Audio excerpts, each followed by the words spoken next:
Morning.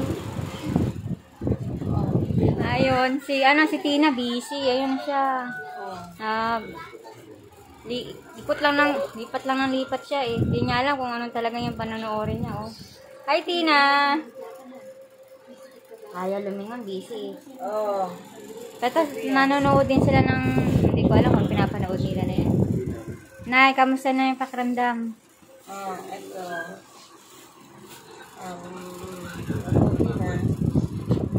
Nakaklose up si nanay. Oo. Oo. Pero kailangan, ingat ka rin. Oh, kasi na-hospital siya nung ano eh. Isang linggo na ba yun? O, nung 21. Nung 21 ng December. Tapos, lumabas ko na 24 ng gabi. Ano ba ang sakit mo? Ay, na-infection yung... UTI. Oo, na-infection.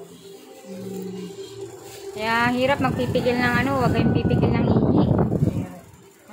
At saka isa pa, yung karoon pa ng abdominal pain. Kaya, yun. Anong abdominal? Hindi ko. Sa tiyan. Parang may hangin ka na. Kabag? Oo. Parang ganyan din nararamdaman mo, parang kabag palagi, no? Parang busog. Kailangan uminom ng tubig. Bawal ang maanghang. Salma, ha? Tina, may ginagalaw. Ano yung ginagalaw mo, Tina? Hi! Mag-hi ka, Tina. Hi! Hello! Kamusta na? Ayan, kunin niya ulit yung kanyang cellphone. Marunong na. Kaya pala nilalagnat ako dahil doon sa sa infection na yun. Kaya pala. Nung kasi nagkaroon ng ang ihi ko naging pula. Parang dugo. Oo. May infection nga, no? Saka ihi ka ng ihi. Kaya ko mauwi. Kaya dapat mag-ingat.